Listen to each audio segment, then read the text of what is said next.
state university, but we're here to celebrate not just University of Florida's success, but the success of the entire state university system. I'm joined here today by the new interim president of the University of Florida, Dr. Don Landry, who I'm really excited to welcome officially.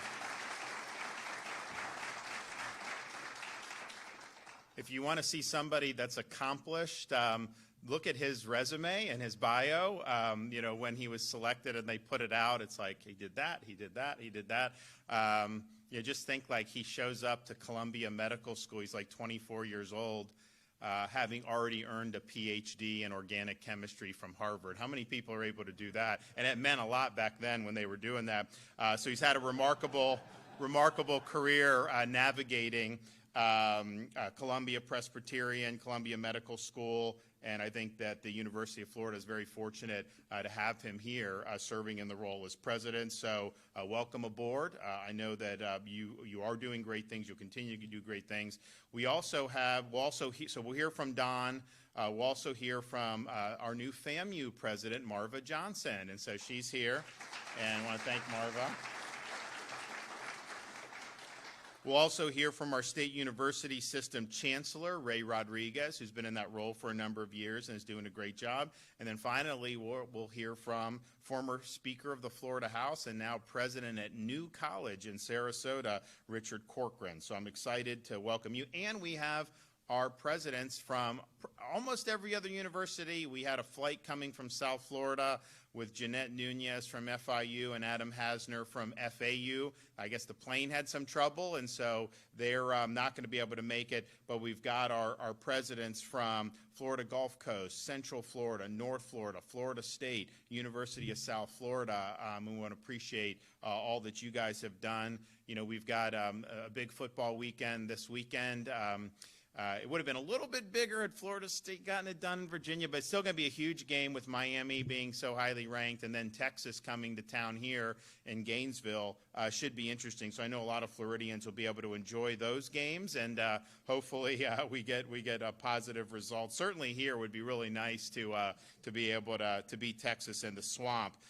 We're here today for a very simple reason. For 10 years in a row, Florida has been ranked #1 in public higher education in the United States of America.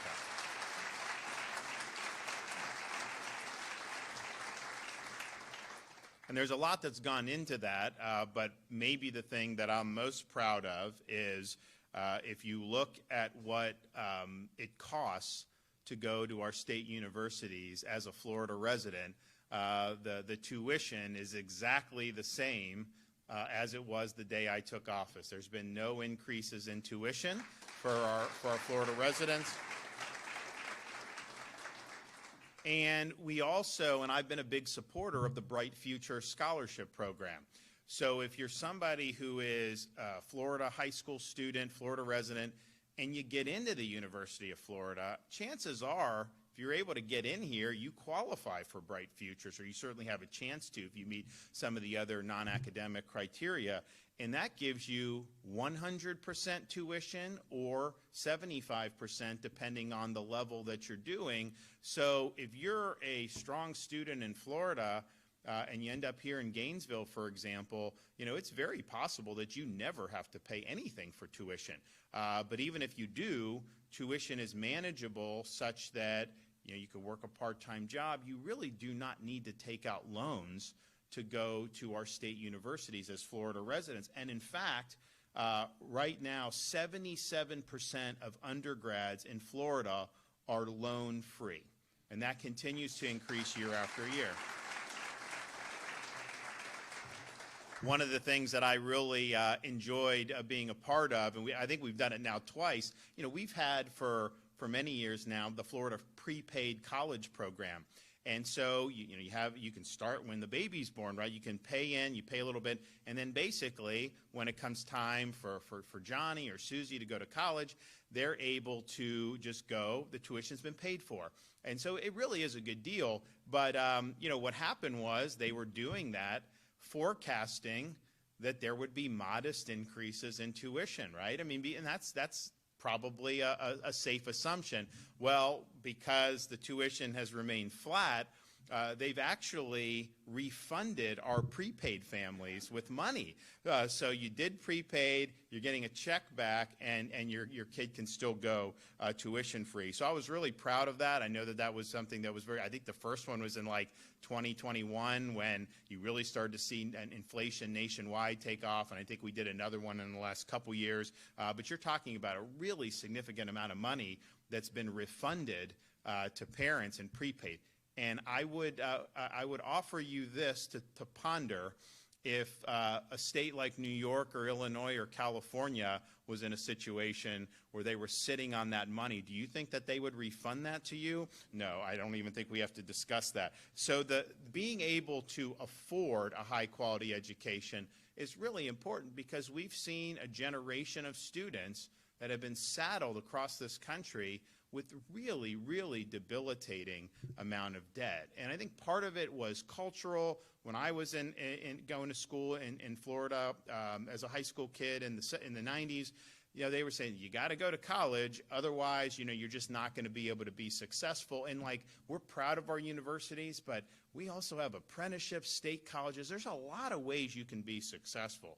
And so I think what happened was people were told they had to mortgage their future just to get a piece of paper. Well, that piece of paper needs to mean something, right? If the piece of paper is zombie studies and you're in debt, you get out of school, and then you end up in a job you could have had out of high school. That's not the model that we want to do. So we want to offer high quality where we're focused on things that really, really matter, but also in ways that are not going to mortgage people's future. And I think we've done that better than anybody else in the country, and it's something that's really, really important. So making it attainable for people, making them be able to afford it. Families, just think of across the country, and even at state universities in other states, even the in-state tuition is much, much higher than it is in Florida state universities. But then if they end up trying to go to a private, it's a lot of money. It's like a huge thing for the family to even be contemplating that. Here in Florida, you know what? If you work hard, you're a good student, you get into one of our state universities, you got the pathway. Doesn't matter your income level, doesn't matter in that. You have the pathway, you're going to be able to get it done. We've also done things, I don't think anyone needs me to tell you that, it's been a rocky year, or it's been a rocky few years across the country for higher education. And nowhere was that more evident than in the response to the October 7th, 2023 attacks. What happened on some of those campuses like Columbia University was far beyond just simply people speaking their mind. The campus really became a situation where there weren't rules being followed, there was disorder. Professors and students were being accosted and threatened in ways that, is not living up to the standards that you would want in higher education. But we've also seen for many years a focus on intellectual fads, ideologies, rather than the things, that really, really matter. And I'm proud to say in Florida, we've worked really hard, certainly at the state level, with the policies that we've put out. I know our Board of Governors did something that I think most people thought was sensible, but some of the people didn't like, was saying, we're not going to force you to take sociology, for example. If you want to take it, you can, but why would that be a requirement? But then American history would not be a requirement. I want to prepare our students to be citizens of this republic. I want them to have a good foundation of what it means to be an American, yet that wasn't required, but somehow sociology was. So we're trying to focus on the things that really matter. A good, solid education really should be timeless in many respects. These are enduring ideas that you're discussing, that you're learning about, and we've really worked hard to be able to do that, and I'm proud of that. One of the things that we did was recognize that, okay, we want to make sure that we are bringing in very bright people to be able to teach students, but that's about really fulfilling the core mission of the university. It's not, some tenured professor just has their own agenda and are doing activism and things like that. If you want to do that, you can do that on your own time. We're not going to underwrite that as the state of Florida, and certainly there are universities that have a different posture than we want our universities to have. Berkeley, some of these others, they have a much different posture, and that's fine. But here we want to focus on what really matters. And so, we instituted reforms on post-tenure review so that tenured professors have to undergo review every 5 years, and they can be terminated for poor performance. And I think that that's important because, the idea of getting tenure is so that you can challenge orthodoxy, express, ideas that may not be, consistent with the herd. I mean, during COVID, quite frankly, you saw people like Jay Bhattacharya at Stanford contesting some of the things that were coming out of NIH and Fauci and all that. Honestly, he was right. Very unpopular, particularly in that area. He was tenured, so they couldn't fire him just because he had a different view. But if you are neglecting teaching, neglecting good research, not being productive, there's opportunities for us to bring in some great people, and we've been able to do that. And, the university presidents have more power now to bring in and recruit. We put in hundreds of millions of dollars over the last few years to be able to recruit faculty. And I just look here at the University of Florida at the Hamilton Center. I mean, you're bringing in people from Harvard and Princeton and all these places to come to the Hamilton Center because I think you're offering, a great intellectual environment, but more importantly, you're able to offer them, give them good compensation, and they're in a great spot. So I think that's been really, really important, and I know our university leadership have been using that tool to be able to improve the faculty.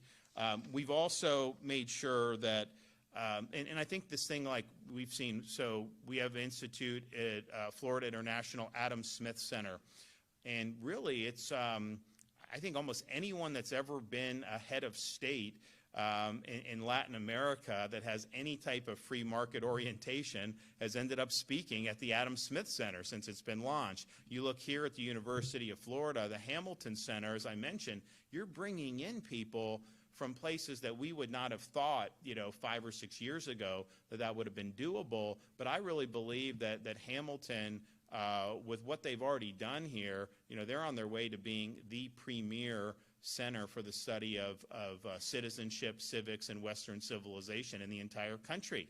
And in fact, I was talking to a esteemed professor in Princeton who kind of started the movement with this, Robbie George. Like, everyone's going to Florida now. Like, it's hard to keep people. So that's really, really positive. But I think that those centers, and I know Florida State has one, I know they're working on, and then of course Richard Corcoran New College. I mean, their whole college is really geared around classical liberal arts and making sure that we're preparing people with a foundation to be good citizens. But this is something, I think students, there's so much nonsense that gets spewed out there, social media, different stuff you hear, fads, I think people have a hunger for things that are really enduring and really true.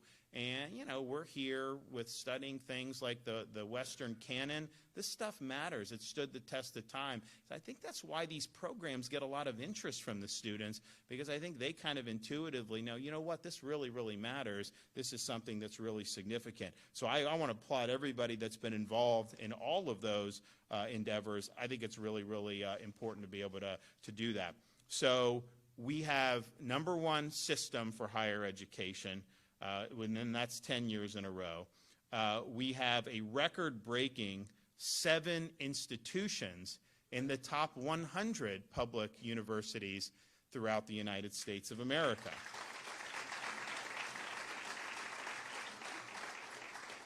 And that puts us second overall. Of course, California is almost twice the size of us population, so we're doing really, really well there. But this is something that is, and you see the improvement in year after year with all of these different schools. So University of Florida has been our top-ranked public university for many, many years. It's one of the top, usually ranked 25th, 30th of universities, period, including the private universities. And I think that's only going to get better. And I'll tell you, I've noticed the difference just as governor, my first year as governor. This was 2019. If I'd be talking to people in other regions of the country, their view of kind of education in Florida, it wasn't an accurate view, but their perception about higher ed, whether it's here or others, was probably not as positive as it is now, but you have seen the change. And part of it is some of these other universities have done a lot of bad things, but part of it is people are now being exposed to more and more about the good things that you're doing. And a lot of times people will say, heck, why would I want to put up, with the nonsense that's going on in this university, that? You can go to Florida and you're going to do very well. And I will say, all of our universities, when you had all those the disturbances on the campuses, you didn't see that. No one got away with that here. You can say and believe what you want, and you can express views, but when your conduct is outside of acceptable behavior standards. I mean, I remember Richard Corcoran at New College. This was a couple years ago, I think, or maybe last year. They had a commencement, and they had a great speaker, and you had a handful of students who were just screaming and trying to disturb it from everyone, and he disciplined them. I mean, that's really what needs to happen. It's like, you have a right to have your views. If we have a speaker on campus, you don't shout them down. You don't create disturbances so that they have to cancel an event. You have to be willing to have an exchange of ideas, but you have to behave yourself. And I think on some of these university campuses, it's like the inmates run the asylum because no one ever gets held accountable for anything. And in Florida, that was not. I think it was Florida State, and President McCullough can correct me. I think they tried to take over the lawn, and like 10 minutes later, they just turned the sprinklers on, and those guys got off that lawn very quickly. And that's really, and so I think when parents see that in Florida and beyond, and they say, you know what, these are positive environments, and they're not going to devolve into some of the things that we've had. I think that's been good. University of Florida, I mean, I remember we came here, and you had all these people, and it's interesting. A lot of the people that were creating most of the problems were not actually even students. It's kind of like, these are kind of like professional agitators that they just come. Well, for heaven's sakes, we definitely can't let them run the institution. And so all the universities here in Florida did a very good job in that, and that was in stark contrast to so many of the others. So University of Florida, helped lead the way on that, and we really appreciate all that they've done. They are #1 public university in the nation for graduating students on time, which I think is also important, right? Of course, when I was, going to high school in the 90s, people that I knew would, go away to college, and they would say, yeah, I may do that. I'm going to do 4.5 years because I want to stick around for another football season because, you had a chance to win another national championship, SEC, whatever. I guess we're focused a little bit more on just getting you out now, which is good. I think it's positive. So 4 years and out is really, really positive. And they have the lowest net cost of public universities, and impacting salary performance after graduation is rated by the Wall Street Journal. And, look, the higher ed, we want it to be meaningful. We think that there are certain things that, from like a liberal arts perspective, that just citizens should have, but we also want you to be able to graduate here and apply that in various fields. And so you look, engineering, business, all these other things, that matters. And I think our university has done a really good job on that. University of South Florida, top 50 public university in the United States, up 2 spots from last year. One of the top values in public education, higher education, and then also one of the top 20 most innovative schools in the nation. And they're doing a lot on like cybersecurity. They're doing a lot on environment and some of the projects that we've really put a lot of time and money on in Florida. And they're doing a lot in medical and research. And we were just there last week with the First Lady profiling that. And obviously in a part of the state that's grown very significantly over the last particularly 5 years, but really over many, many years. And hopefully we got new ownership on the Tampa Bay Rays, and hopefully that gets settled in a way that's going to be even better for the community going forward. But I'm happy to thank University of South Florida. I know there still may be some soreness here in Gainesville for the football game between those two, but I'll just let sleeping dogs lie on that. I'm not gonna get into that. Florida Atlantic University made its debut in the top 100 public universities this year. So congratulations. So Adam Hasner was put in as president this year.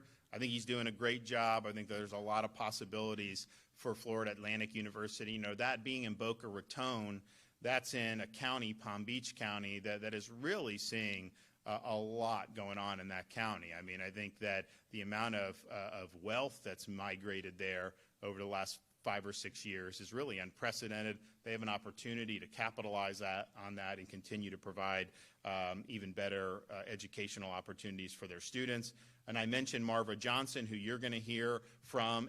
FAMU is one of our top 100 public universities, and it's rated the #1 public HBCU in the entire United States. Florida International, as I mentioned, the president, Jeanette Nunez, wasn't able to make it because of flight complications, but they are also a top 50 public university, number 48 amongst public universities, and #1 in the nation for upward economic mobility. They've done a great job of giving people, particularly down in Miami-Dade County, great opportunities. I mean, I think it had traditionally been considered more of a commuter school, but that's changing, just like it changed at USF. I mean, USF, when I was a kid, was commuter. And so you have that, and then that's another part of the state that's really, really picking up, and a lot's going on there. So Jeanette has been in now probably for about 6 months and has done a really, really good job. New College of Florida, led by President Richard Corcoran. You know, this is an interesting thing because this is a small liberal arts college in Sarasota. And I must confess, you know, I ran and got elected governor of the state, and I had never heard of it before. And I remember my first year as governor, one of the legislators came to me, and they're like, I want to talk about new college. I'm like, why do we need any new colleges? We've got enough. Like, no, new college. And they started telling me about it. And, you know, it was just an awkward thing because it's like beautiful campus, like right on the water. And so, I mean, just spectacular.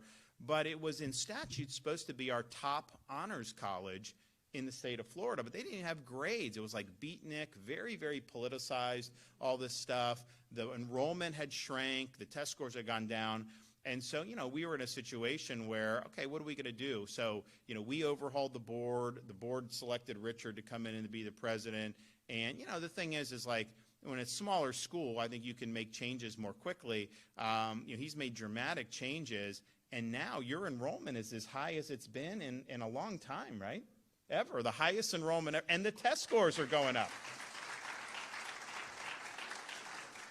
But new college is like, you know, if you want classical liberal arts, if you want the type of education that like the founders of this country had, where you're really studying great books and all that stuff, the new college is a great thing. And, you know, there's other colleges that try to do that around the country, like Hillsdale up in Michigan. And I know a lot of those guys, and they're good. But I would just say to parents nationwide, would you rather visit your kid in January in Michigan or Sarasota?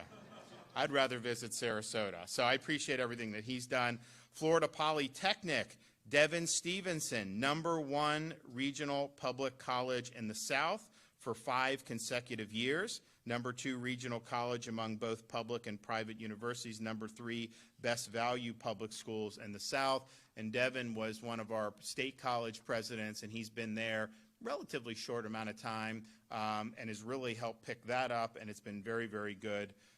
Florida State University, I know we have President McCullough is here. This has been consistently a top 25 public university, up 2 spots from last year.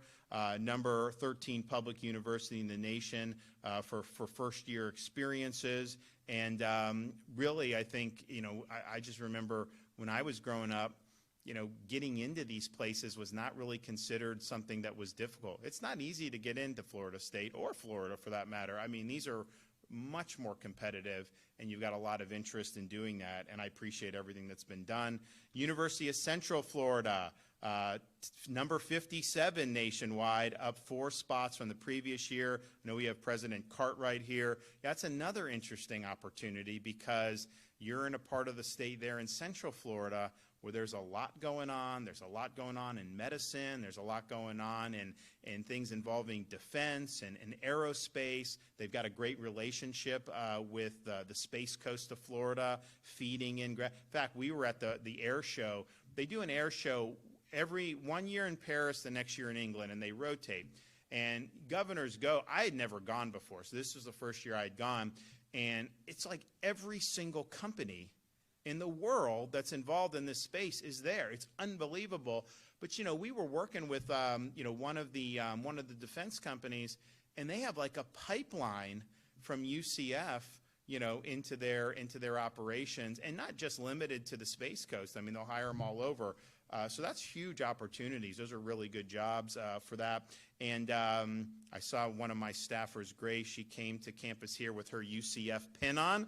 I told her don't let people see, but there's a lot of opportunities there. And then West Florida, led by Interim President Manny Diaz, number 6 for regional public universities in the South, and that's up 4 spots. He's just gotten in within the last few months, but he's made a lot of changes, and I think you're going to see a lot there. So West Florida's out in Pensacola.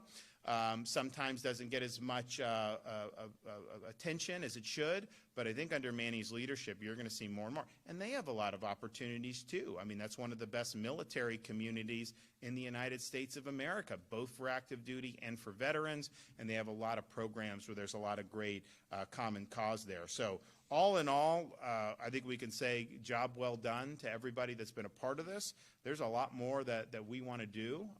You know, I want to continue to see programs like the Hamilton Center flourish. I think it's important. I want to continue to see a focus on things that really, really matter. I mean, you know, I love hearing about, you know, the engineers being produced. I love hearing about what they're doing, you know, in some of the other sciences, and you know, business is important. There's a lot of things that are important. Really focusing on that and continuing to build great opportunities for our students going forward. So we've got a lot of momentum, but we've got a lot more to do. We've had a lot of support over the years with the Florida legislature providing funding. We had support this year, generally speaking, but I definitely think there's some more that can be done. You know, I really believe allowing the universities to recruit faculty and giving them a pot of money to try to recruit some of the best folks in the country. I think it's really, really important. I think it's been used. I think it's been used very well. I think some of these places have been able to attract some good folks. And look, you know, at the end of the day, there's only so much that you can do to pay somebody to come, right? But when we're sitting on a massive surplus, I mean, honestly, like, I'm cutting all these tax. Like, we don't have income tax. We just got rid of our business rent tax. We've taken all these sales tax holidays and made them permanent. So disaster relief, now this storm looks like it's going to have, you know, maybe some like tangential impacts, but it's really turning east. And who knows, we're not out of hurricane season yet. So if you do need those hurricane supplies, those are tax-free. We've made permanent our back-to-school sales tax holiday. We've done all these different things. Baby items, totally tax-free now in the state of Florida. I didn't actually enact that till my youngest got out of diapers. I could have saved myself a lot of money had I done that a few years earlier. So we do that. And so we're like, man, and yet we have big surplus. Our rainy day fund, so when I became governor to now, we've more than tripled the state's rainy day fund.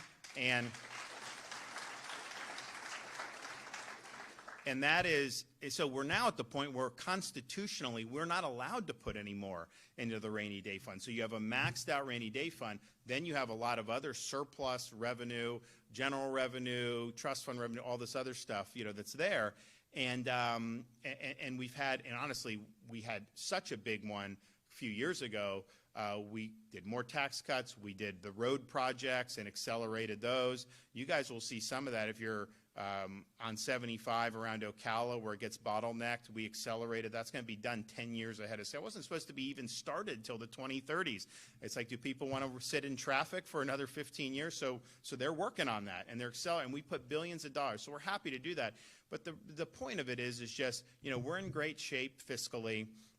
You know, I've never been an advocate of just spending money to spend, but if we have an opportunity to empower our universities with an ability to continue to attract really good people, I think that that's really positive. So we did that for a couple years. We didn't really get the support on that in this most recent session, but I'm hoping next year that they're able to do that, and so some of the people in this room may have something to say about that as you talk to the folks that are around there. So I'm excited. I'm thankful for everyone's hard work. We're going to hear from some of our speakers, and so as I mentioned before, Dr. Donald Landry is the new interim president at the University of Florida.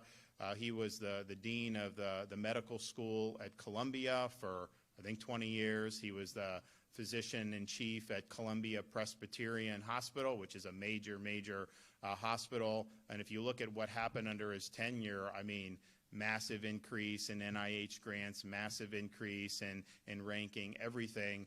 So he produced really good results just as somebody leading all this. But then in his own career, some of the things that he's been able to do, I don't know if he's got patents, he's got all this stuff. I mean, like really significant. And he's even been recognized by President George W. Bush during that era for all that he's done. So I think we're really fortunate to be able to have somebody of his caliber here, and it's my honor to invite him up to be able to say a few words.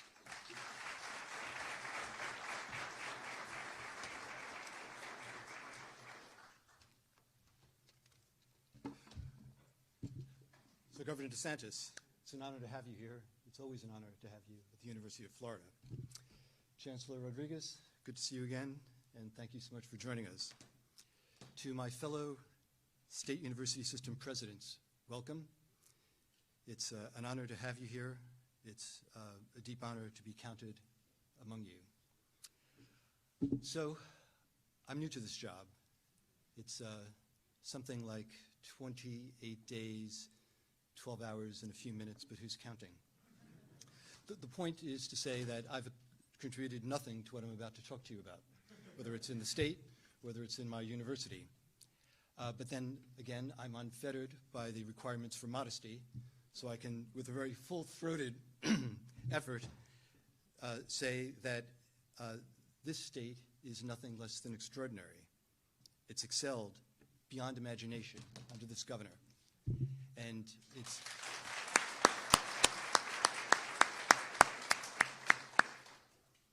and to come to Florida, and actually to come to its flagship university, is an opportunity beyond imagination. Now, you've heard that the state has done very well, 10th year in a row, ranking number one among institutions of higher education. Phenomenal record. The last 6 years have been extraordinary years, certainly extraordinary years at the University of Florida. As you've heard also, these have been fraught times. They've been fraught for a while. Boy, it seems like a crescendo between COVID and then post-October 7th, and then the insanity of the last year. It's been difficult across the country, but not really in Florida. And that's because Florida has had the right compass, moral, ethical, practical. And with that compass, comes a perspective, truth in academics, excellence in research and scholarship, only advancement in the most positive student outcomes. And if you have these objectives, you can get results that are beyond imagination. And that's what has been achieved here. I need to pause for a moment and acknowledge a board of trustees that has helped my institution so enormously, incredible talent and a force of nature in Maury Husseini.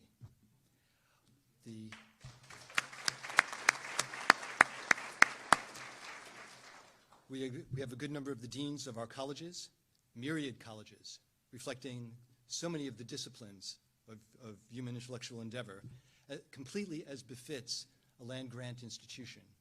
We seek to serve the people of this state in all of their interests and all of their capacities.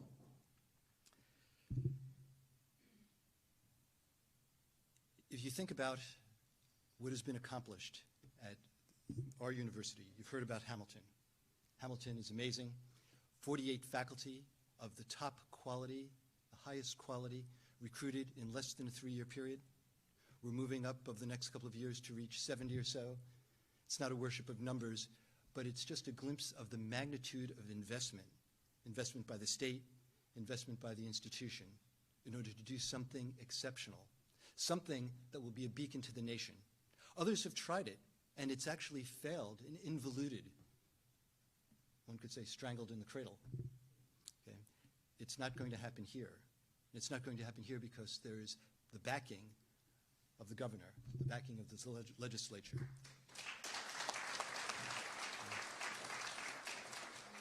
our universities are not in this fight alone.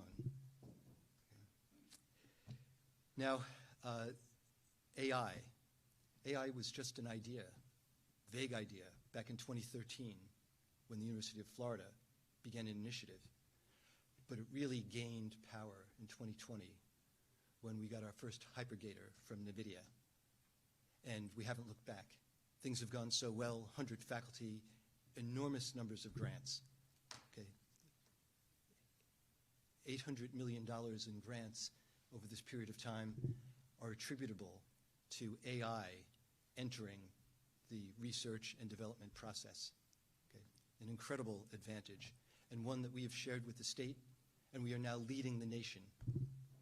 And we hope that that leadership is recognized very shortly at the highest levels in Washington. It's said that the path to excellence is never-ending, and in that sense, it's more of a death march. But it's not a death march. It's actually, you're supposed to laugh at this point. It's actually, this is a poster I saw once. It's exhilarating. The last 28 days, seeing what has been accomplished, makes me think that if I could survive 28 years, I would spend all of them here working day and night to accomplish more of what has been accomplished before. In terms of detail, the University of Florida, through hard work from the individuals I've acknowledged, made it into the top 10 8 years ago. And we've been moving up, and we've been oscillating around 5 to 7. The fact that we oscillate, the fact that we might have 2 years in a row at 7, is just an indication that this is not solitaire, okay? This is hard work. It's actually hard work at every level in the continuum from 1 to 100. Enormous amounts of work has to be deployed, inspiration, effort, all of that invested. And the objective, again, is not numerology. It's rather that we want to make the lives better for the people in the state and to set an example for the country. And we're trying to do that at our university, as the other presidents are doing at theirs. And in that sense, we are joining together. One example of that joining is Jacksonville. We have a great expansion undergoing and a wonderful collaboration with the University of North Florida. This is what happens when we work together. We will do more of that. And I know that's the governor's desire as well. So let me conclude at this point and just thank all of my people for everything that they have accomplished, and the presidents who have been so welcoming, and the governor who has been so helpful to this institution and to me personally. Thank you. All right. Good job.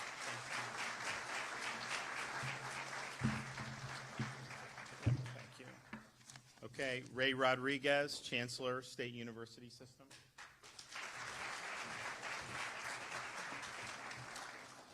Thank you, Governor. And it's a great day today to be here to celebrate the success of our state university system of Florida. I have to tell you, I really believe I have the best job in higher education, serving as the chancellor for this system. As the governor mentioned, Florida leads the nation in higher education, and we have for a decade now. This year, the SUS of Florida has 2 universities in the top 25, 4 universities in the top 50, and for the first time, 7 universities in the top 100. And that's a system that has a total of 12 institutions. So more than half of our institutions are nationally ranked in the top 100.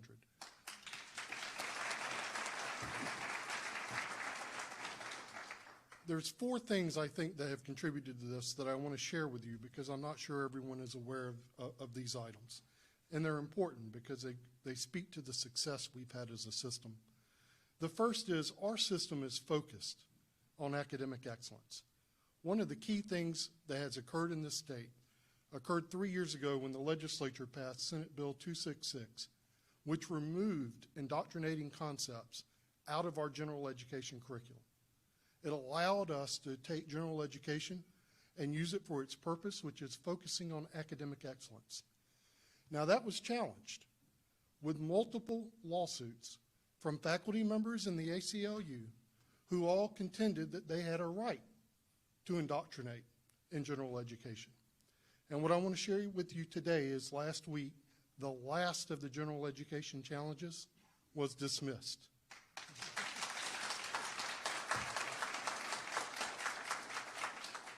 Our focus on academic excellence is why our system is so successful.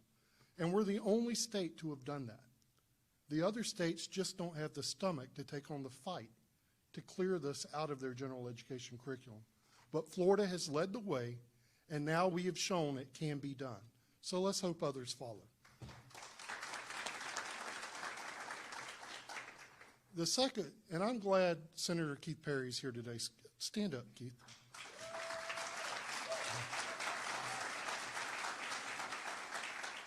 Senator Perry represented Gainesville when he served in both the State House and State Senate. During his term in the State Senate, he sponsored a bill that's critical to our success. Our campuses here in Florida are rooted in the mission of the pursuit of truth and the promoting of the robust exchange of ideas and perspective.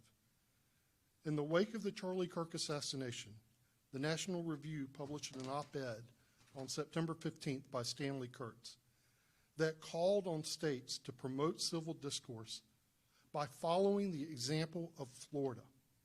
The bill Keith Perry sponsored and passed created the Office of Public Policy, which every campus has. And on every campus in fall and spring semester, we're hosting debates on issues of public controversies, both sides, in the same room, same time, having a conversation, a civil conversation. And why is that important?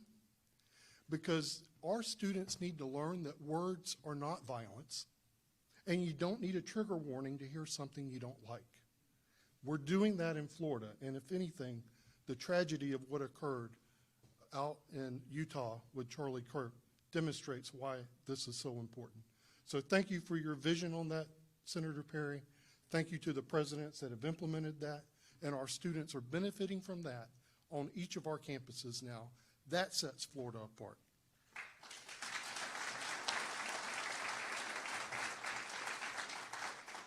And this last thing I would say is we have been very blessed with support from our legislature and from our governor, who's held the line on tuition and who have appropriated the funds for us to be successful.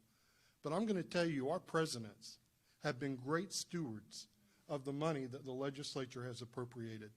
According to the Bureau of Labor Statistics, the growth of higher education administration averages 3% a year.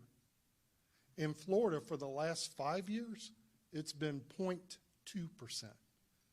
Not 3% a year, 0.2%. Preston Cooper, who is a PhD economist with the American Enterprise Institute, published a study this spring where he looked at the growth of administration in higher education across the country. And he found that the Ivy League, the Ivy Plus, and prominent flagship universities across the country, including the University of Michigan, University of Virginia, UCLA, Berkeley, University of North Carolina, University of Texas, Ohio State University, University of Wisconsin, they have an average of 161 administrators per 1,000 students. 161 per 1,000. Here in Florida, our system has an average of 62 administrators per 1,000 students. These other places have tripled their growth of administration compared to what we're doing in Florida. And why is that? Because you have presidents that are taking the appropriations they're receiving and they're driving it to where it matters, the support of our faculty and our students, so that we have student success. That's why we're ranked #1, the support and the execution of that support. So thank you, presidents, and thank you, legislature and governor. And Governor, we just finished crunching the numbers for fall semester. This is hot off the press. The latest number for percentage of students we have enrolled without a loan is now 79.8%. That number's gone up.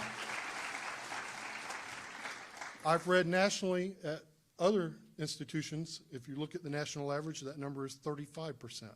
So debt is driving higher education outside of Florida, but not here in Florida because of the leadership that we have.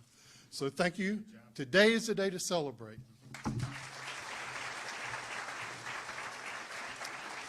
Okay, our new president of Florida A&M University in Tallahassee, Marva Johnson.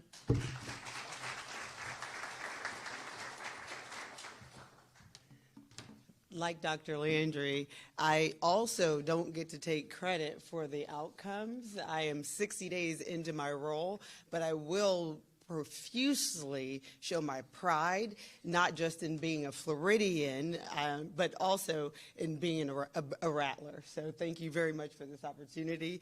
And as noted, FAMU is Florida's only public historically black college and university. We are the only one of the 12 to carry that mission with us, and to be among the highest of honors, the #1 higher ed system in the country, is phenomenal.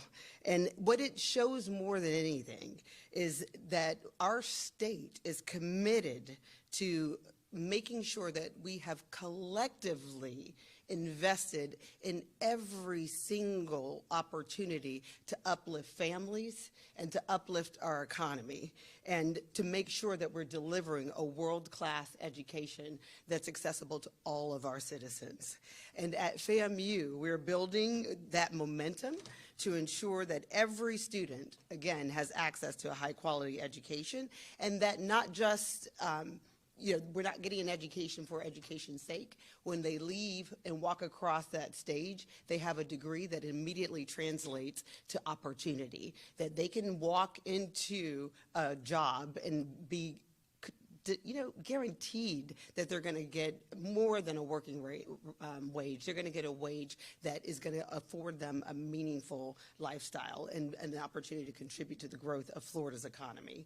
And so I am proud to say again that what you've heard already a number of times, that FAMU was the #1 public HBCU for the 7th time running in this year's ratings. That puts us, and I'm just as proud to note, that puts us in the top 5% of all public institutions in the country.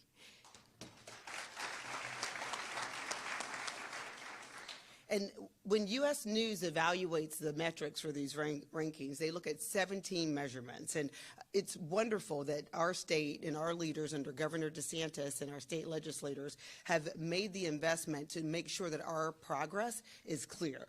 Our graduation rates continue to improve, including all of our students, especially our Pell Grant recipients. We are affirming our mission to make sure that our students from all backgrounds have access to a high-quality education. Our retention rate rose from 83% in 2016 because of this state's investment in our students and in our campus. That rate is now up to 90%, over 90%. In fact, it was at 92 at the close. And again, these gains reflect the tireless efforts of our faculty and our staff and our administrators who deliver our education opportunities with excellence and caring, but it also shows the partnership with our state leaders like Governor DeSantis and the investment in making sure that we're getting a return that is meaningful for our families. And so we're very proud also to be recognized as one of only 3 institutions here in the state of Florida to be in the top 25 for social mobility. And this ranking really underscores our unique mission, and that's preparing students not just to climb the ladder of success, but to uplift their families and their communities with them when they do so.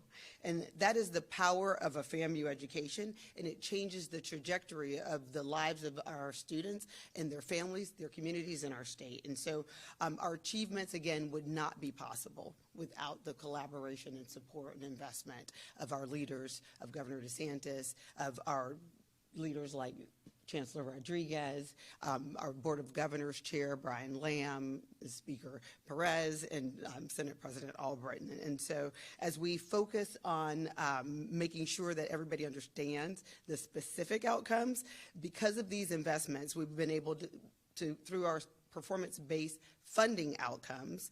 We've been able to strengthen our academic advising. We've expanded our career pathways so that we're actually able to get our students into jobs that are meaningful. And we've accelerated our on-time graduation.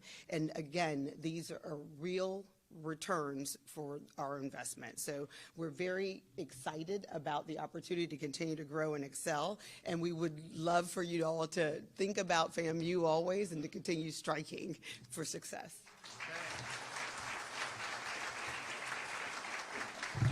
All right, President of New College in Sarasota, Richard Corcoran.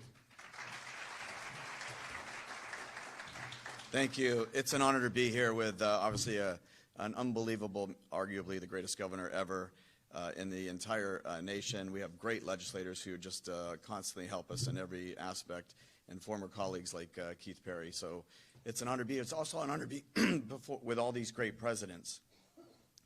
I have 6 children, my wife and I, and so we have kids scattered through the entire state university system. I've lost 1 to Florida State University.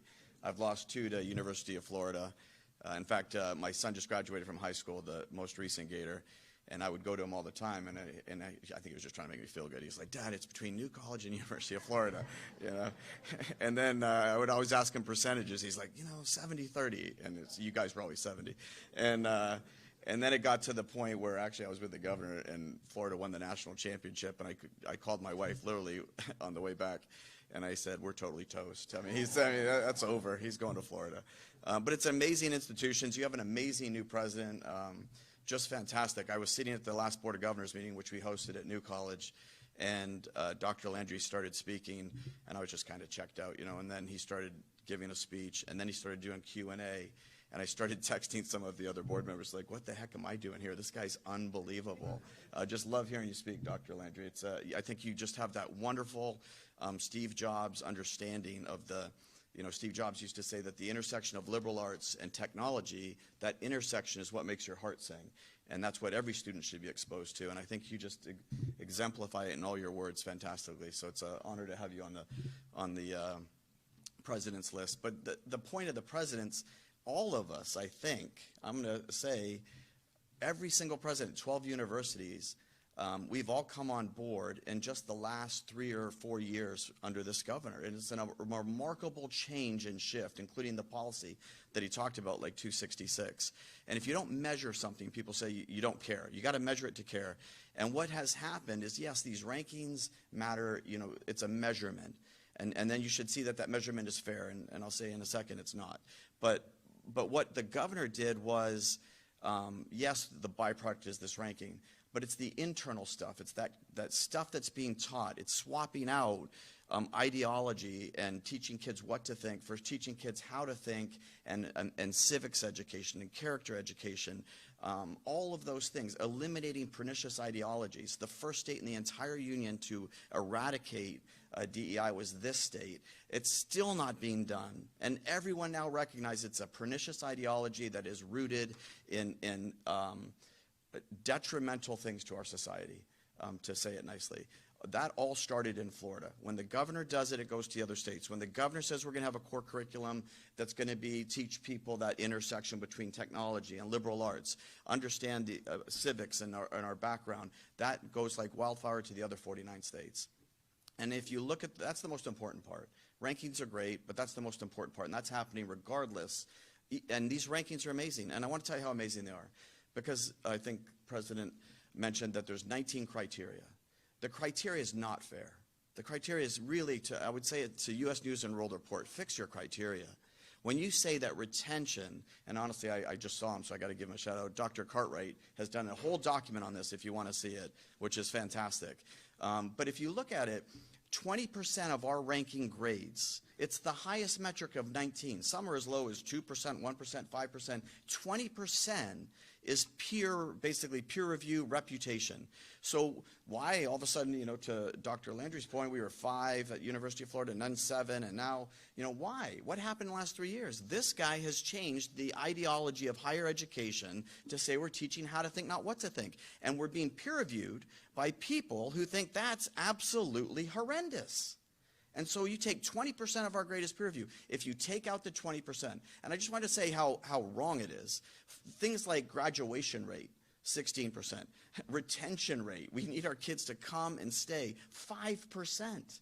They give more criteria to just how much money you pour into the university, whether it be faculty, the overall university, than they do retention and graduation. It just doesn't even make sense. But despite that, you have a governor who's led the university system to the second best in the entire country, and California is only there because of the money and the peer review. And we have 7 universities in the top 100. If you look at the math, the 7 universities that would be in the top 100, all of them would be in the top 50 if you took out this peer reputation. That's how amazing it is. And it doesn't happen with phenomenal leadership. Listen, I've been blessed to actually campaign against him. He kicked my backside, but I've known him from the race. I've known him from being his commissioner of education. I've never seen anybody just charge ahead constantly and constantly say, where's the other front? What's another front that we can go and fix? It's been special, and you're going to, I hate to even say it because we got another wonderful year left, but I don't know what Florida looks like without Governor DeSantis, but I know with Governor DeSantis we've done more in this state in 8 years than ever before in the history of the state, so thank you.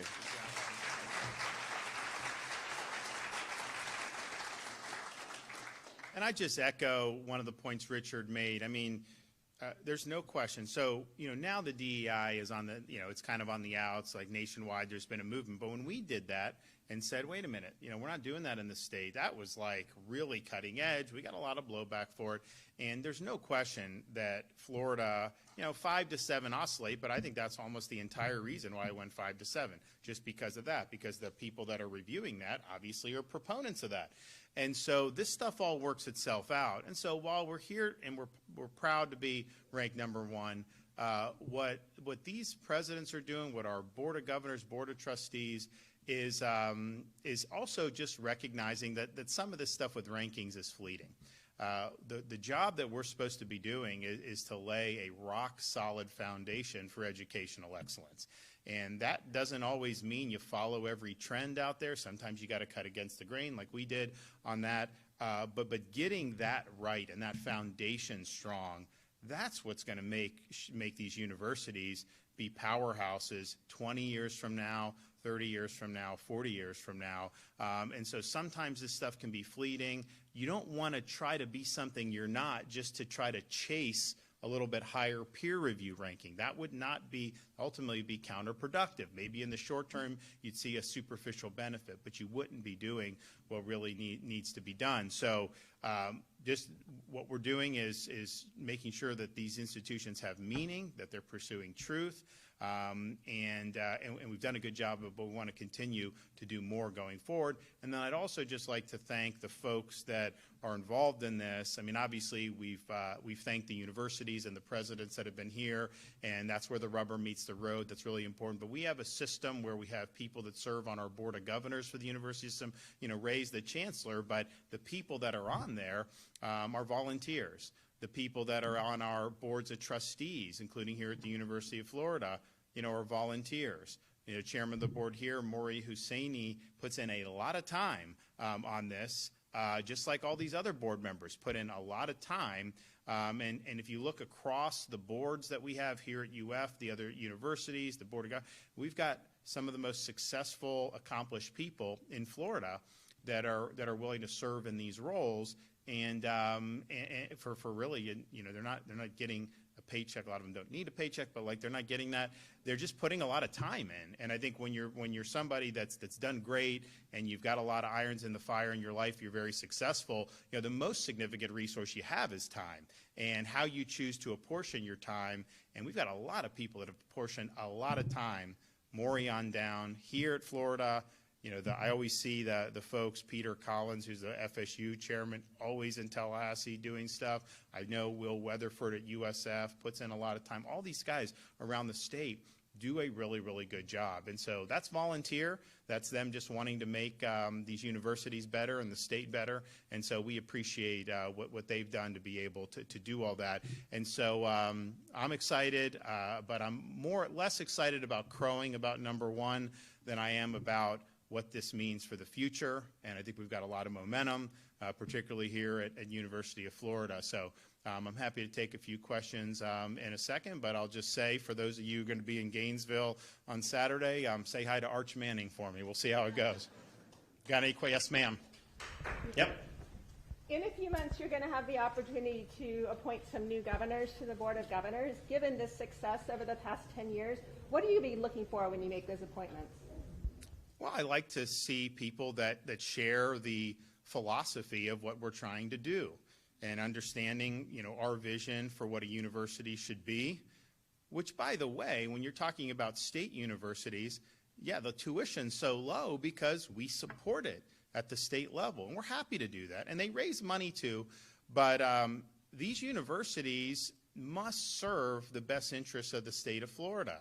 And those interests and those policies are determined through our electoral process. And so, when I was running, particularly for re-election, I was very clear on what I thought of, the trend towards, ideology and wokeness. I said, no, Florida State where woke goes to die. So everyone knew where I stood on that.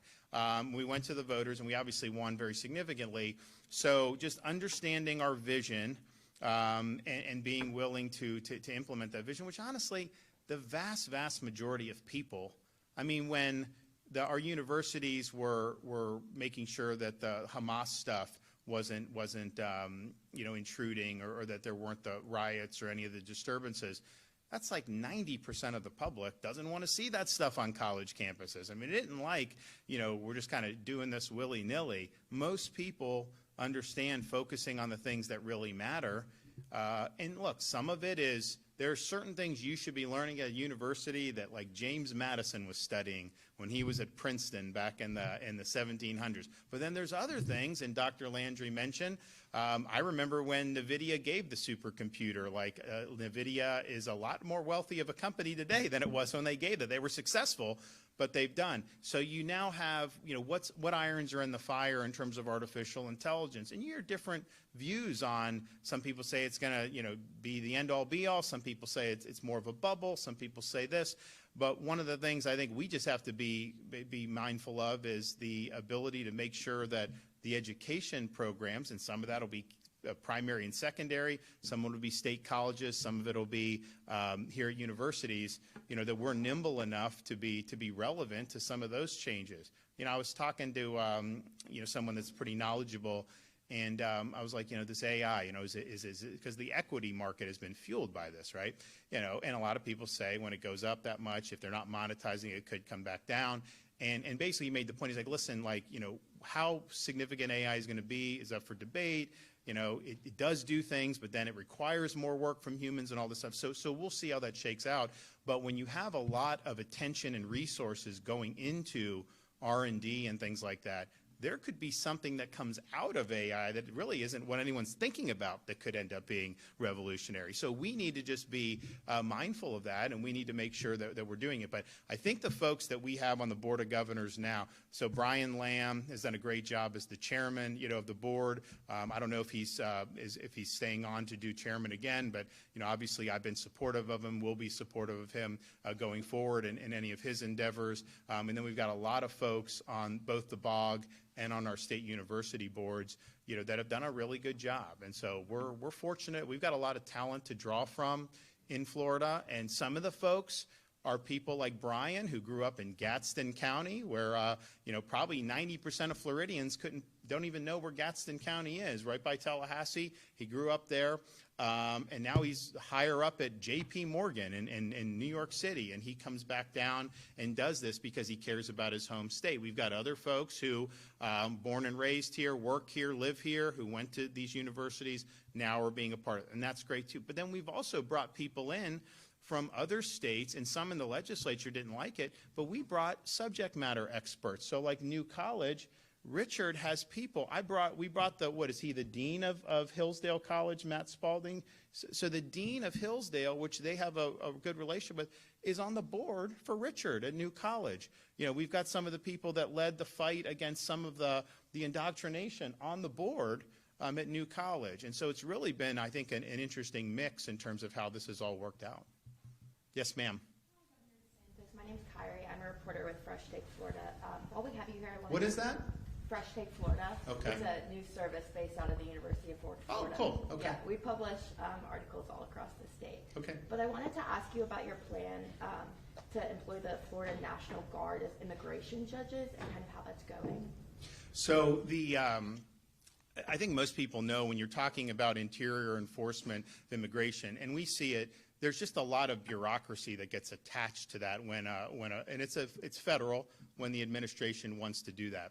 So, and we have a good example, like in Florida, I put boats out to help the Coast Guard when Biden was president because these boats were coming into Florida. And if you stop the boat on the sea, they go right back to Haiti or wherever. There's no process. If they get to shore, then all of a sudden there's this like big process. Biden would send them around to different parts. So there's that process that's involved. And so if you have somebody that's here illegally, even people that have a final order of removal, there's still a process involved. So how do you do that? So we made the suggestion to the president when he came down in the summer. We have judge advocates in our National Guard. They can be trained as immigration judges, and they can help process this along. And so that had to go through a lot of bureaucratic back and forth with the Department of Justice and some other things. But I think they now have a pathway where you can do that. And so we would be willing to provide. Now, I also know that there was some in DOJ that just wanted them to be drawn from purely civilian rather than the uniformed services. But whatever, we want to be supportive and we want to be able to help it. And the thing is it's like, look, if you have a right to be here, then you have a right to be here, right? I mean, like, but if you don't, are we going to do like an O.J. Simpson trial just to somebody who's here illegally? I mean, like, we got to have a way to make these determinations quickly and then have the law be enforced very swiftly as a result of that. Incidentally, because I've been around the block enough to know anything we do, as soon as I roll out of bed in the morning, someone sues us on something. Like, Ray's talking about all this stuff, right? And there's certain courts that if we're in front of, we know we're going to lose no matter what, right? It doesn't matter. But then we know we'll win on appeal most likely because we actually, when we look to do stuff, we're not just flying off the seat of their pants. We actually think through how do you make it stick, and we understand there's a give and take on some of this stuff. And so that typically happens. We could lose in district court, win on appeal. That sometimes at the state level, it goes all the way to the Florida Supreme Court. I think our record there is very strong overall. Very strong on the 11th Circuit, too. So on the Alligator Alcatraz, they sued, and we had a judge. We knew we were going to lose. And the judge said that the state couldn't do that, even though it's a state airport. The feds aren't involved in running it. They just come take them and then send them back to their home country. That you needed to do an environmental impact statement because, it's basically a federal function. That's not what the law says. So we went to the 11th Circuit. The 11th Circuit not only said, no, we're not going to let that district judge's ruling take effect. We're actually going to take the case away from her until we finish this appeal. So that appeal will take longer, but they made the extraordinary step of removing the case from her in the interim because they knew what was going on. It wasn't about what the law was. It was about doing whatever they can to throw sand in the gears. So we won that. Remember, the media was giddy when she issued that ruling. And I said, it's operational. It's going to continue to be operational. And that's exactly what happened. And so we're now doing that. We just had DHS come to Tallahassee on Friday, bringing tens of millions of dollars in reimbursement. Remember, I said our operations to assist the Trump administration are going to be reimbursed by them. They're telling us that. I believe it. And so you're already seeing those reimbursements happening. So sometimes I'll hear, oh, well, you have Highway Patrol or this. How much money is that costing? Well, the reality is whatever we're doing, we're getting reimbursed for. So that the net cost to the Florida taxpayer won't be anything. But what is the cost to Floridians by allowing illegal immigration to continue. There's costs on the state, on the communities, healthcare, medical, hospitals, education, law enforcement, all that stuff. They don't talk about those costs. They just assume anything you're doing to alleviate those costs, they count that cost. They don't like to count the others. So I think on all these, we understand how the game's played. We understand that there's favorable forums that they go to. But at the end of the day, we've been remarkably successful in getting things right-sized on appeal. And on this one, I think we're totally good. So on the judge advocates, we're there. We got people that want to be helpful. It's not just up to us, though. It's really a federal. They train. They do a lot of different things to kind of get people up to speed on that. But what I think a lot of people don't know, immigration, quote, judges they're not Article III judges. They're executive branch employees. So they are employed by, it used to be the Justice Department. I think it probably still is, but when DHS shifted, INS went in there. So maybe it's technically DHS, but it's one of the civilian agencies, and they're lawyers that are trained in immigration law. So you don't have to have been appointed to a federal court to adjudicate this stuff, and thank God you don't have to do that. Imagine the backlog if we had to go into federal judges. So these are executive branch employees. They serve this function. This process has been in place. I think some of it's screwy. I mean, just think about it. How does it make sense that you can have a president from 2021 to January 2025 open the border, let people in, 10 million people, whatever, fly them all around the country? Then you have the next president that said, the American public doesn't like that. I'm going to stop that, and I'm going to fix it.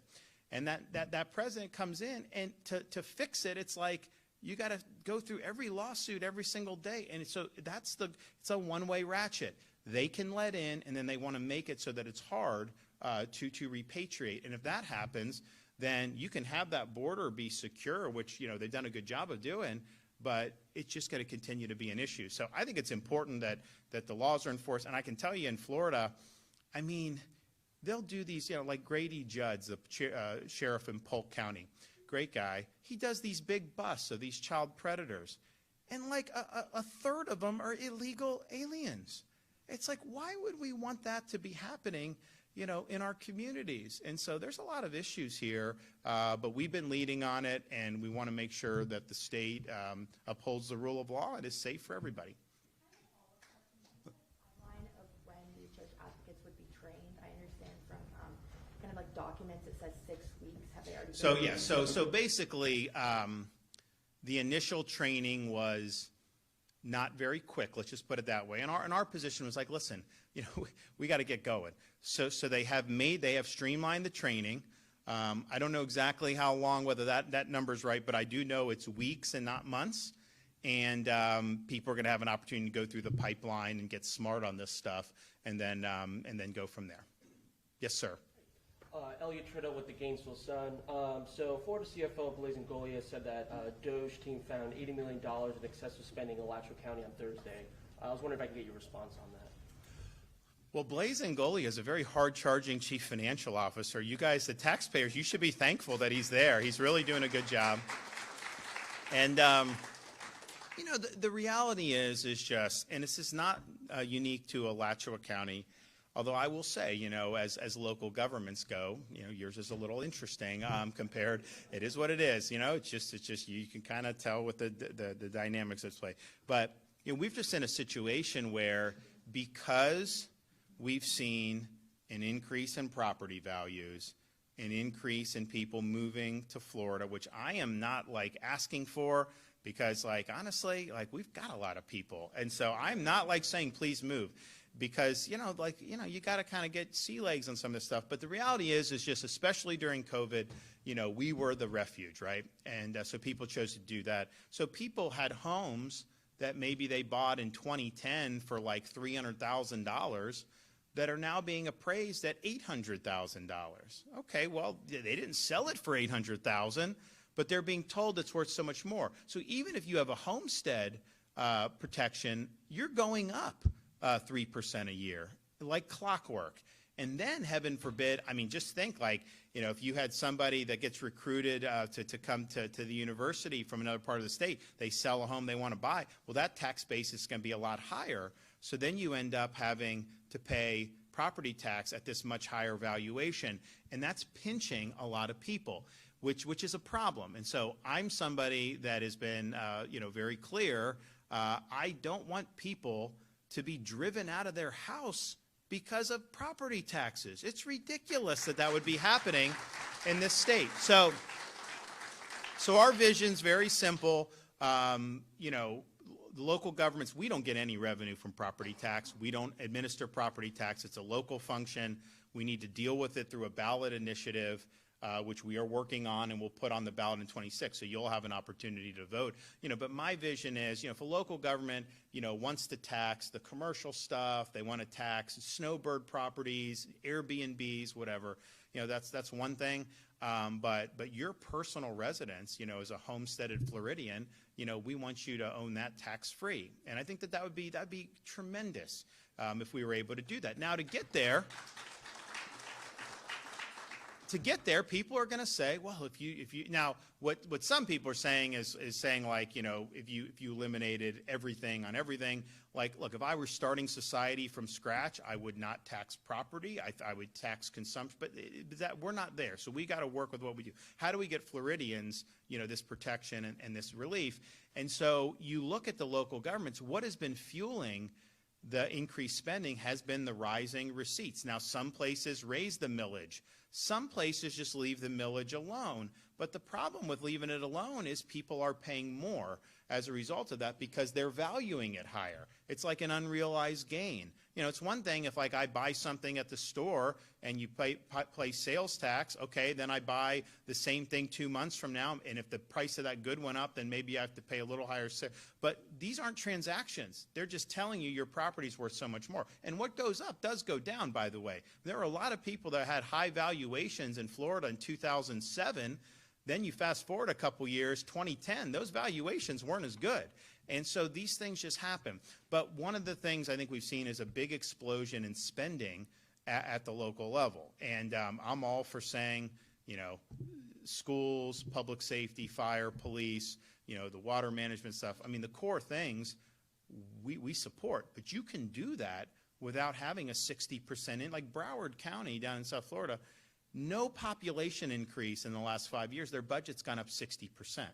So the question would be is if they had the same budget level that they had before, would the sky fall? I don't think the sky would fall at all, but that would be able to give you this massive relief. So I think what Blaze is doing is he's showing that this can be done, that the amount that you're paying to local government is not 100% being used for the things that we all care about and talk about. There's other things that they're spending the money on, and especially on some of the salaries and the staff for some of the people that work in these bureaucracies. I mean, some of the county administrators, are making like $280,000, $300,000. I don't know. I mean, like, it is what it is. So is that would you want to pay property tax to fund that, or would you rather dial that back and you get a tax cut? I mean, like, it's just we can make these arguments, right? But I think what Blaze is doing is he's really been leading the charge on Doge. Now, we're Doging, by the way, we're Doging state stuff too. We're Doging the universities, and we're gonna have a report on that probably sometime this fall. We've Doge state agencies. We're trying to use things like artificial intelligence to add to our review because we review all this stuff anyways. But we're adding. So we're going to talk more about some of those findings as well. So it's not just local governments. And so sometimes people say, oh, well, the state, why do you care about local? You guys should. Well, first of all, the state of Florida, as I mentioned, our rainy day fund's maxed out. We have no income tax. We've cut taxes by $8 billion since I've been governor. We have massive budget reserves. We have a AAA credit rating. But get this. Even with supporting the universities, even with supporting infrastructure, Everglades restoration, all the things we're doing, the current year budget is spending less than the year before, and that year before spent less than the year before that. How many other states are doing that 3 years in a row? Not a lot. So when they try to act like you should be, focused just on, like, we are looking at the agencies 100%, because as good as we've done, we can always do better. We want to do better. But, like, let's just be clear here. You look at the last 3 years. Now, we did have an increase in the non-budgeted stuff during COVID Because you know what? When people were sick, I set up clinics for monoclonal antibodies for people. And I'm glad I did that because that saved a lot of people's lives. Costs money. We got reimbursed from the feds for it, but it costs money to do. And I'm happy to have done that. Happy to have helped, expand medical staff at some of our hospitals when we would have some of the high occupancy periods. They were in short supply. Unfortunately, it costs money to. So I was happy to do that. But man, I don't know if there's any other place around that's done that. So Blaze is keying in on something that's really important. Now, I haven't reviewed the findings in Gainesville specifically, so I don't want to, pretend like I'm as up. But I know we are going to have some more announcements that are going to really unveil even more significant findings from what these DOJ teams have done. And, we have a great opportunity as far. We're probably the only, when you talk about the property tax, we're probably the only state in the country that could pull it off. Why? Because we have more revenue goes to local governments from non-homesteaded residential properties than our homesteaded residential property. Why? Because you have snowbirds. You've got wealthy people that stay here three months of the year. I'd rather Floridians pay less and they pay the tax. I mean, why would we not want to look out for our own? These Airbnbs. It's like some people, like some whole neighborhoods are like Airbnbs or some of these. Look, it's hard to kind of. I know there's it's a tricky thing because there's some want to regulate at the state level, some want local, whatever. But if you did a property tax situation where if you actually live in your home. You're not paying tax and the Airbnbs are paying tax, isn't that going to help put the thumb on the scale for traditional home ownership without having to have a big regulatory morass or bureaucracy? Yeah, it will align incentives, I think, better. So I think a lot of Floridians are like, people can do what they want. If someone wants to buy homes and invest, that's fine, but it's like, we have entire neighborhoods that are doing this. How does that affect prices for young families that want to afford a home? I mean, to me, it's like, elderly have to be able to stay in their homes. If they're being driven out because of the high taxes and other costs. I mean, let's just be clear. This is the worst period of inflation since COVID, since the 1970s. Grocery prices, all the things that have impacted this. The one thing we control is taxes, though, and so we can do something about it. But I want elderly to be able on fixed income. But I also want young people to be able to have a chance here. And, if somebody is like, and maybe the homes will become more affordable as the market changes, because there are changes afoot, I think, but they get in, if they're able to, not have to pay $2,500 or $3,000 a year in taxes just to live, isn't that going to be good for them and their ability to raise a family? Yeah, I think it would be. So those are the people that I really want to help in all this. Those are the people that we should be fighting for, and that's what we're going to be looking to do. So stay tuned on the DOJ. We've got a lot more findings that are going to come out. We've had a lot of people that have been working very hard on this, and it's not limited to local governments. We will have findings for state agencies, and we will have findings for universities as well. Yes. Ranked the #1 higher education for 10 years straight. Do you think you'll draw more out-of-state students? And if so, how will the universities maintain its low faculty to student ratio?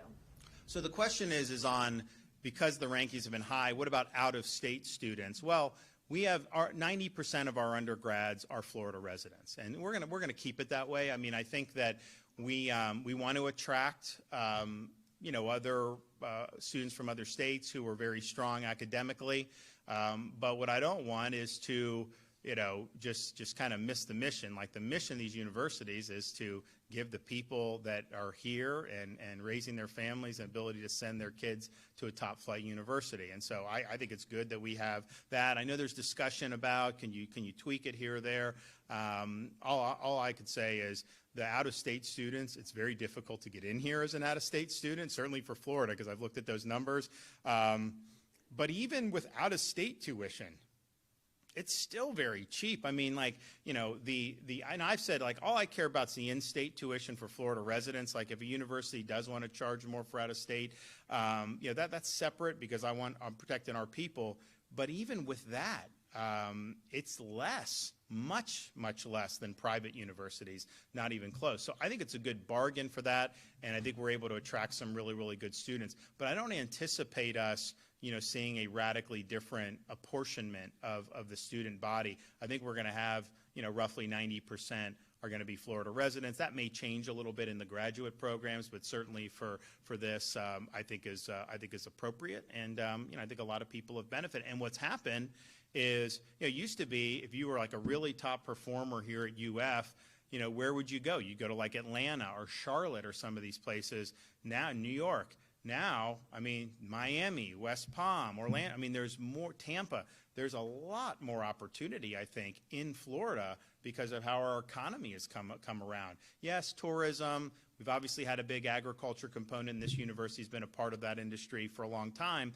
But if you look at with financial services, if you look at like defense, space, all these different things that have really blossomed in Florida, these students have a great opportunity ahead of them. And as there's more dynamism in the economy and more things are happening, we think that that's going to be something that our universities are going to be well equipped to kind of guide the students to where they need to be.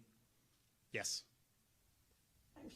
I'm sure you're aware of recent social media posts by our school board members, particularly our vice chair calling Charlie Kirk an uneducated white boy. Do you have anything to say to school board members who make these kinds of posts? So what I will say is we have a education commissioner that is a pit bull, and his name is Stasi Kamoutsis. And and all I can tell the folks on the Alachua School Board is, they are in Stasi. They have Stasi's attention, and it's not just on this, which is deplorable. What they've done to these students, the teacher, and this is wrong. And so there's going to be consequences for all of this. He is very quick to act. I'll just be like, getting ready. I'll be like going out the door, jumping in the car. I just check. I see he sent out a nastygram to another school day. I'm like, yes, all right, go ahead. So he is very much a bulldog on this stuff. And look, it's sad to say because, here we are with such an esteemed university, but that school district has not covered itself in glory.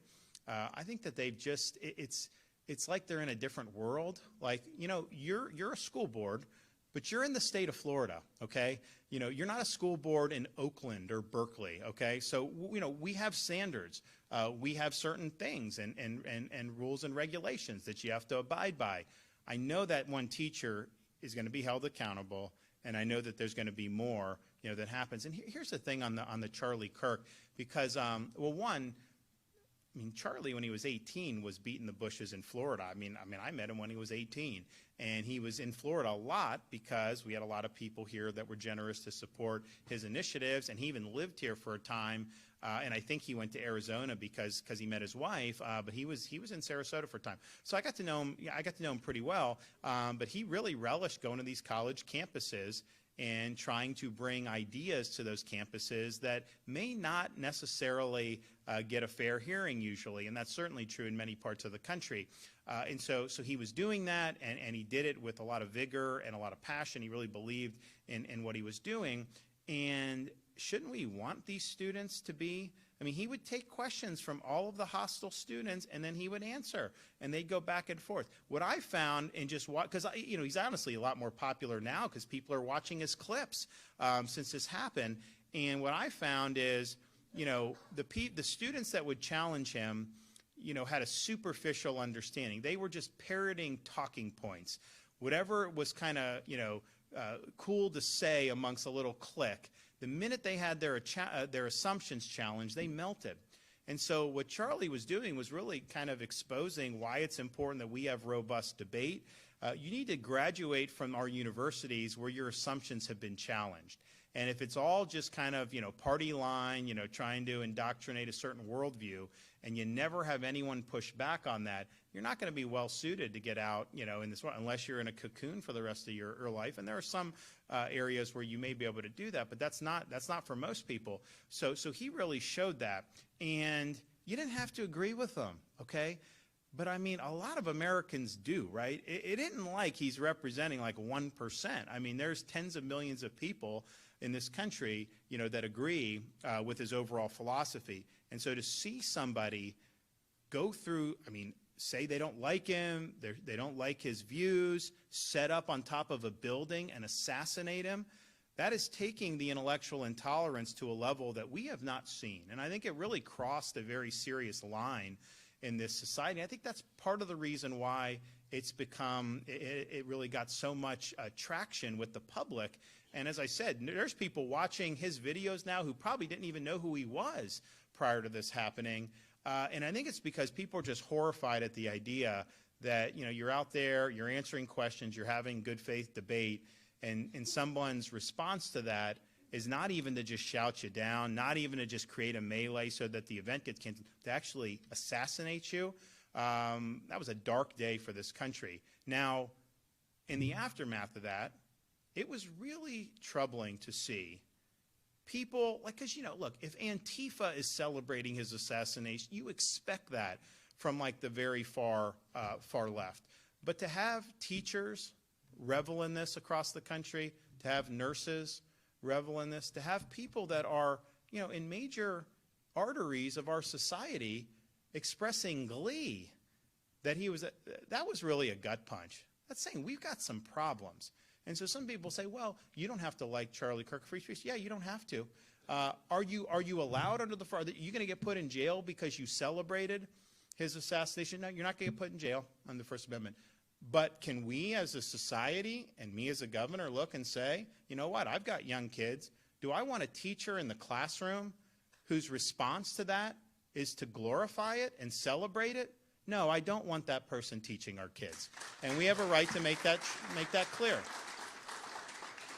I don't want to have somebody like, you know, if I have a family member that goes into the hospital and to have a nurse that thought that, or a doctor that thought it was good that this young man with 2 young kids, 31, was assassinated. There's something wrong. And so it's taking political disagreements and really creating a toxic atmosphere that you would revel in that. No one's saying you got to celebrate. If you didn't agree with them, you don't have to be something you're not. But when that stuff comes out, and the way it came out in like just normal segments of American society, that was disappointing. And especially given, like, you know, he was an activist, he was a young guy. To have that type of kind of hatred that you would celebrate it, that was that. So the teachers, these people there, all I can say is, you know, Stasi is on the case. And I'd imagine you're going to see some action in at least some of those incidents. All right, guys, thanks so much. Take care.